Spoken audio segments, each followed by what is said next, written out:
کے آقا آپ کا عالم غلام، آپ ہیں شاہ جہاں شاہ دلاں شاہ زمن، آپ کے دم سے مہو سالو شب و دن صبح و شام، مصطفیٰ مجتبی آپ خیر الورا۔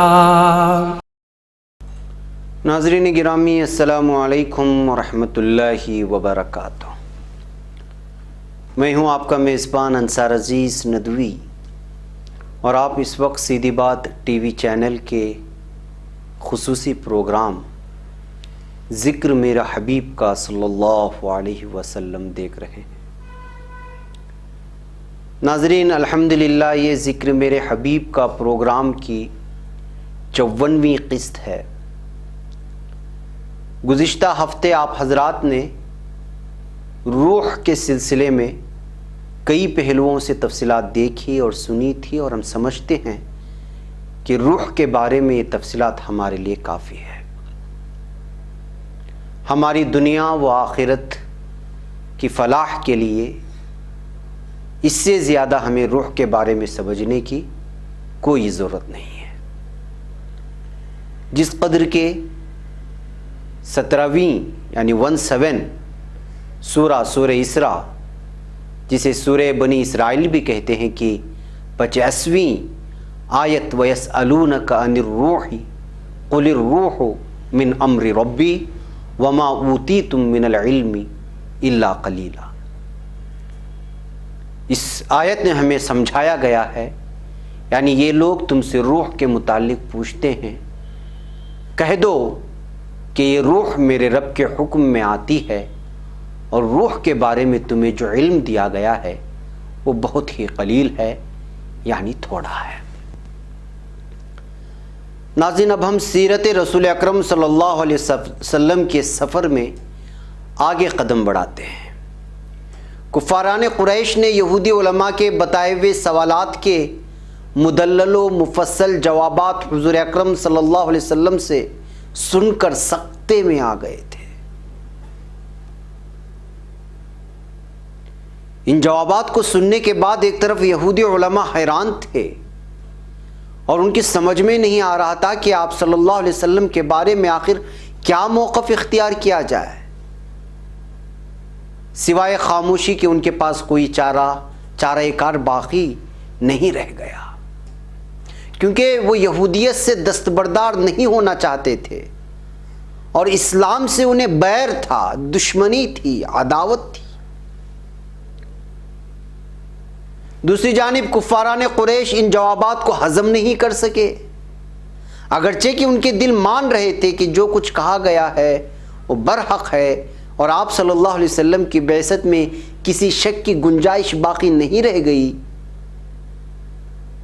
برا ہو انا پرستی کا، اور برا ہو ہٹ درمی کا، کہ انہیں حق کو قبول کرتا، ان کو حق کو قبول کرنا ہی نہیں تھا، اور انہوں نے حق کو قبول نہیں کیا۔ مشرکین مکہ، کفار مکہ، حق کے سامنے آنے کے بعد بھی وہ لگاتار اسلام اور مسلمانوں کے خلاف سازشوں میں اور سازشوں کے منصوبے بنانے میں مصروف رہے۔ نبی کریم صلی اللہ علیہ وسلم اور آپ کے پیروکار مسلمانوں کے خلاف سختی برتتے اور تکلیف پہنچانے میں مزید شدت اختیار کرنے لگے۔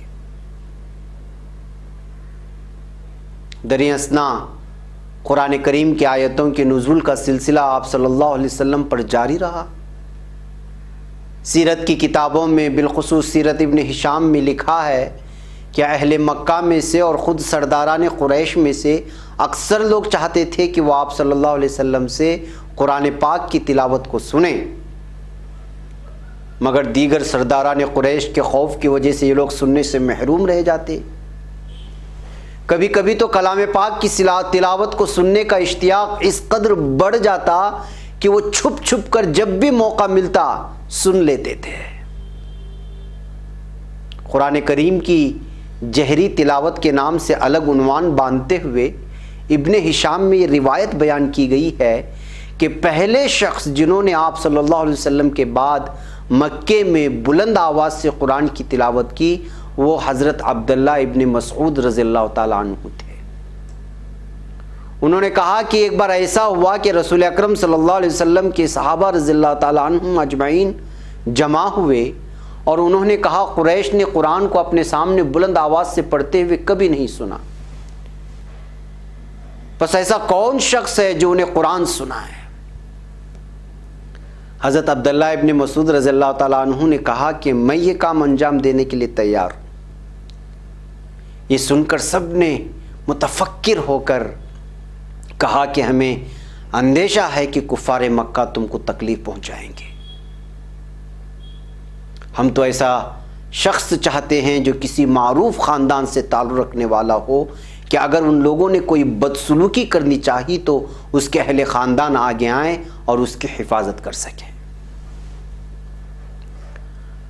حضرت ابن مسعود رضی اللہ تعالیٰ عنہ نے کہا مجھے چھوڑ دو، اللہ تعالیٰ خود میری حفاظت فرمائے گا۔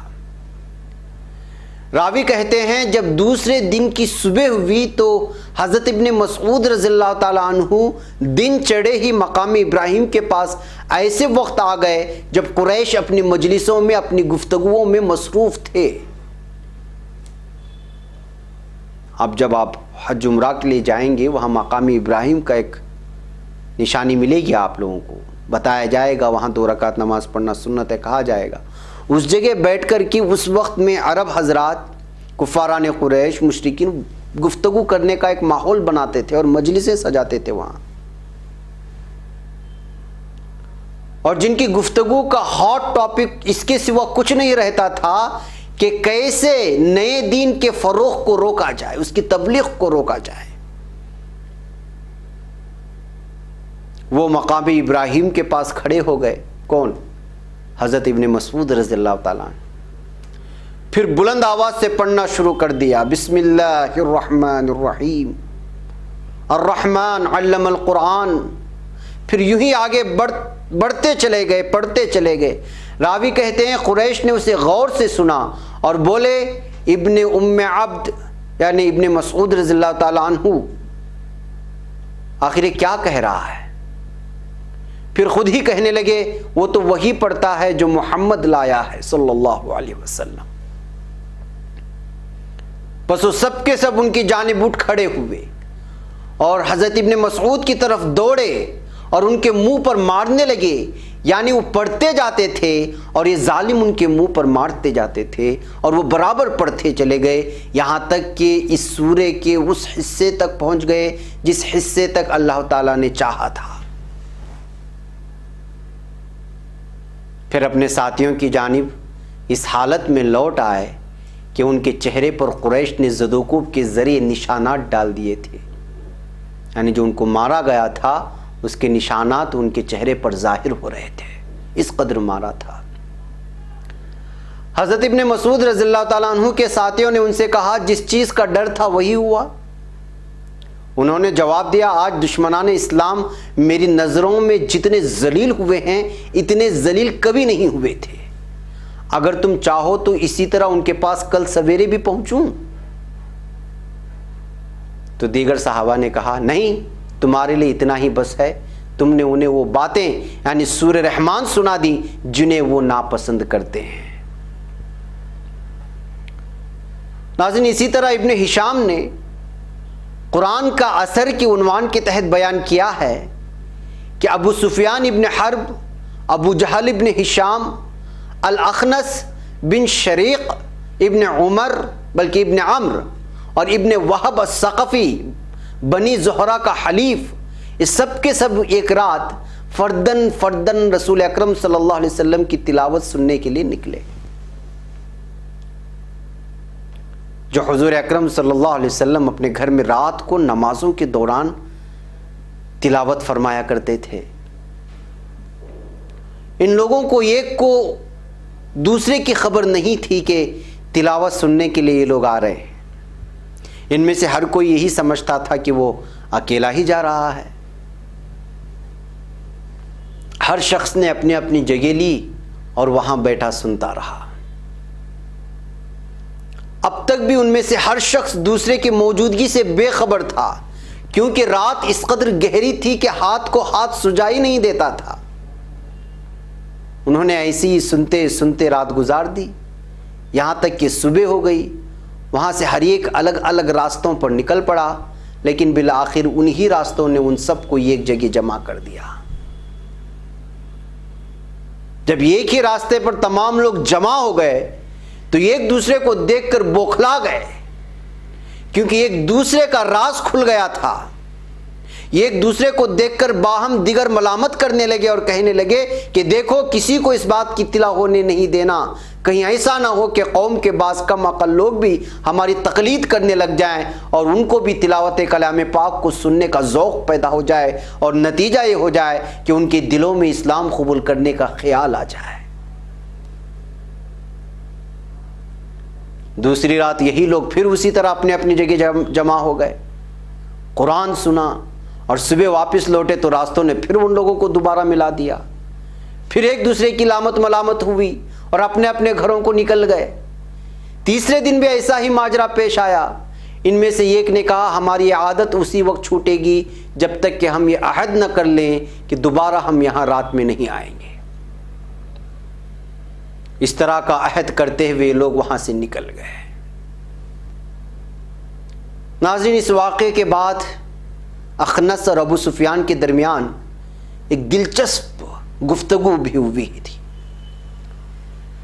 اور وہ دلچسپ گفتگو سننے کے لائق ہے۔ ہم اس دلچسپ گفتگو کی تفصیلات کو لے کر اگلے ہفتے حاضر ہوتے ہیں۔ اب ہمیں یہاں پر اجازت دیں، اور اس پروگرام کے ساتھ آپ ہمارے پروگرام پیغام فرقان کو بھی دیکھتے رہیں، ہمارے دیگر مختلف پروگراموں سے بھی استفادہ کرتے رہیں جو روزانہ سیدھی بات ٹی وی چینل سے نشر ہوتے رہتے ہیں۔ اپنا ڈھیر سارا خیال رکھیں۔ چینل کے تمام رفقا کی جانب سے ماہ صیام رمضان المبارک کی دلی مبارکباد آپ لوگوں کی خدمت میں پیش ہے، اور آپ کو بھی اور آپ کے اہل و عیال کو بھی مجھے یہاں پر اجازت دیں۔ والسلام علیکم ورحمۃ اللہ وبرکاتہ۔ آپ ہیں عالم کے آقا، آپ کا عالم غلام، آپ ہیں شاہ جہاں، شاہ دلاں، شاہ زمن، آپ کے دم سے مہو سالو شب و دن، صبح و شام، مصطفیٰ مجتبیٰ، آپ خیر الورا۔